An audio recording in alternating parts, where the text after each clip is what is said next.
हरियाणा की 90 सीटों के ऊपर चुनाव प्रचार अपने शुमार पर है। हर एक राजनेता ने अपनी अपनी पार्टी की रणनीति के चलते ही लगातार ही चुनाव प्रचार शुरू कर दिया है। फिलहाल इस समय हमारे साथ पूर्व मुख्यमंत्री भूपेंद्र सिंह हुड्डा। हुड्डा साहब लगातार ही हरियाणा में चुनाव प्रचार कर रहे हैं, डोर टू डोर भी किया जा रहा है और लोगों की नब्ज भी टटोली जा रही है। हुड्डा साहब क्या कहेंगे कि 90 उम्मीदवार उतार दिए, एक सीट पर आपने समर्थन दिया हुआ है, तो 90 उम्मीदवार उतार दिए, एक पर समर्थन दिया हुआ है, क्या लग रहा है? कांग्रेस पार्टी ने फैसला किया है 90 सीट है, 90 की 90 पे कांग्रेस पार्टी लड़ रही है, 89 पे लड़ रही है, एक पे कम्युनिस्ट पार्टी लड़ रही है दादरी में, भिवानी में।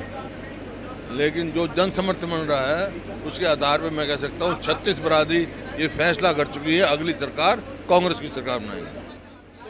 जिस तरह से बीजेपी हमलावर हो रही है, इसी तरह बीएसपी और इनेलो भी हमलावर होते हुए और लगातार ही आपके शासनकाल को लेकर सवाल खड़े किए जा रहे हैं। बीजेपी अपनी अचीवमेंट क्यों नहीं बताए? 10 साल से राज कर रही हो, क्या है? मेरे शासनकाल में तो हरियाणा प्रति व्यक्ति आए, प्रति व्यक्ति निवेश में, खेल खिलाड़ियों में, कानून व्यवस्था में और नौकरी देने में नंबर 1 था। आज क्या है? आज नंबर 1 है बेरोजगारी में, अपराध में, महंगाई में और खिलाड़ियों की तो आप देख रही हो किस प्रकार से उनको अब तक न्याय नहीं मिला।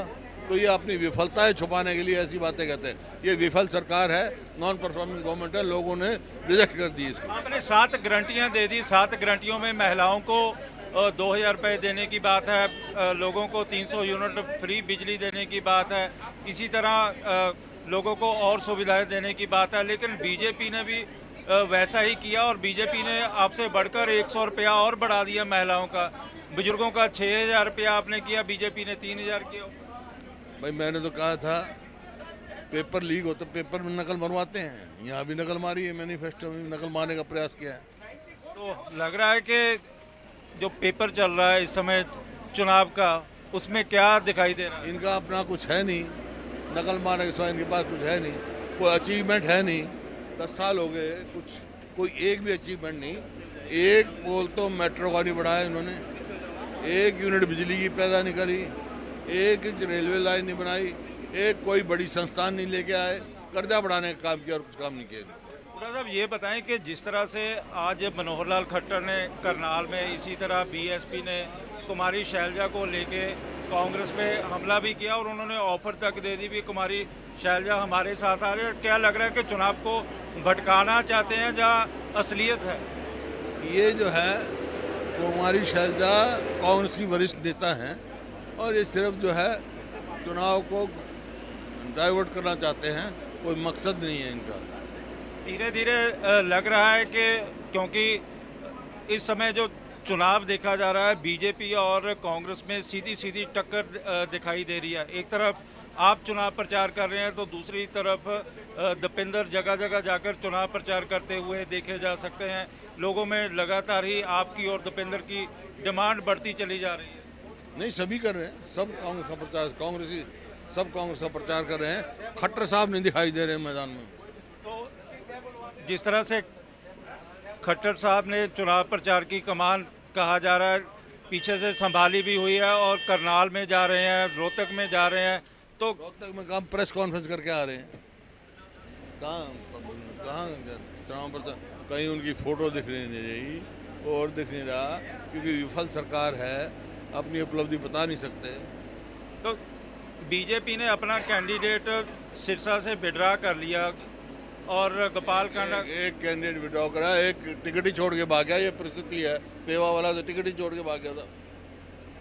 तो इस समय किस तरह की स्थितियां आपको लग रही हैं? क्योंकि जगह जगह हम जा भी रहे हैं, लोगों का जो हजूम है वो भी सामने लगातार ही आपके पास कांग्रेस आ रही है, भाजपा जा रही है। हरियाणा के पूर्व मुख्यमंत्री लगातार ही लोगों के साथ जनसंपर्क कर रहे हैं और लगातार ही लोगों के पास जा भी रहे हैं और कांग्रेस के हक में प्रचार कर रहे हैं और वहीं पर लोग भी भारी तादाद में भूपेंद्र सिंह हुड्डा को सुनने के लिए आ रहे हैं। हुड्डा साहब क्या कहेंगे कि भारी तादाद में जो लोग हैं गांव के, वो लगातार ही कहा जा रहा है कि जो 36 बिरादरी है, 36 बिरादरी के जो लोग हैं आपको सुनने के लिए आ रहे हैं। संकेत हैं कि लोगों ने फैसला कर लिया अब की बार कांग्रेस की सरकार बनाएंगे। इसी तरह बात यदि की जाए इनेलो और जेजेपी के, वो लगातार प्रचार करते हुए आ रहे हैं कि इस बार जो इनेलो है, इनेलो किंग मेकर की भूमिका निभाएगी।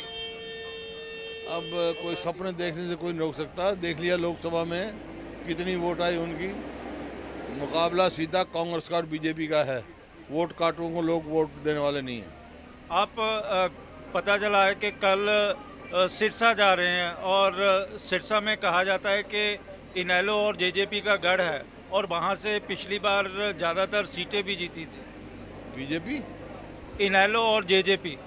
इनेलो की तो एक सीट है पूरे असेंबली में, एक सीट है। जेजेपी तो साफ है। जेजेपी की तो कोई भी उम्मीद नहीं है। लोगों को पता लग गया है। ये जो कहते थे 2019 में बीजेपी कहती थी 75 पार, ये कहते थे इनको करो यमुना पार। इलेक्शन के बाद बन गए दोनों यार स्वार्थ में। 4.5 साल हरियाणा लूटा, लोग समझ गए। हुड्डा साहब, इस बार पिछले इलेक्शनों के मुकाबले में पहली बार है कि इतनी सारी पार्टियां चुनाव मैदान में हैं। नई पार्टी आम आदमी पार्टी भी है। क्या कहेंगे कि बेशक आम आदमी पार्टी के साथ समझौता नहीं हुआ, लेकिन बीजेपी कह रही है कि आम आदमी पार्टी कांग्रेस का वोट बैंक खराब कर पाएगी।